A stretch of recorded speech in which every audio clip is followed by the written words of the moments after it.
अस्सलाम वालेकुम नाज़रीन, नांदेड़ उर्दू न्यूज़ में आपका इस्तकबाल है। चलिए नजर डालते हैं नांदेड़ कोरोना अपडेट की तरफ।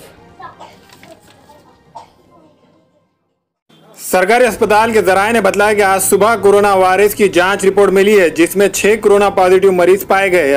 अब नांदेड़ में कोरोना पॉजिटिव मरीजों की तादाद 262 हो गई है। आज पाए गए कोरोना पॉजिटिव मरीजों में एक 23 साल मर्द मरीज का ताल्लुक शहर के बरकतपुरा मोहल्ले से, जो शहर के सरकारी अस्पताल में इलाज करवा रहा है। 4 पॉजिटिव मरीजों का ताल्लुक मुखेड़ तालुके के देहात बारहली से है, जो तमाम के तमाम मर्द है और इनकी उम्र 62, 52, 47 साल है। 2 पॉजिटिव मरीज मुखेड़ से ताल्लुक रखते हैं, जिनकी उम्र 55, 52 साल है। ये तमाम मरीज मुखेड़ के कोविड केयर सेंटर में इलाज करवा रहे हैं। नांदेड़ में अब तक 13 मरीजों की मौत हो चुकी है। 177 मरीज सेहतयाब हो गए और 66 मरीज सरकारी अस्पताल कोविड केयर सेंटर में जेर इलाज है।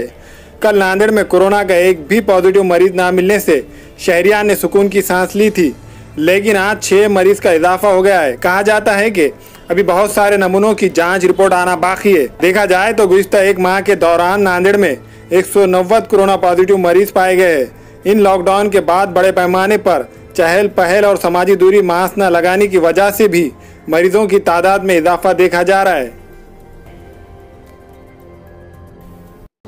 अस्सलाम वालेकुम, मैं अखिल मिर्जा। हमें उम्मीद है कि आपको हमारा चैनल अच्छा लगता होगा। लेटेस्ट न्यूज के लिए देखते रहिए नांदेड़ उर्दू न्यूज, और न्यूज के पसंद आने पर लाइक, शेयर और सब्सक्राइब करना ना भूलें।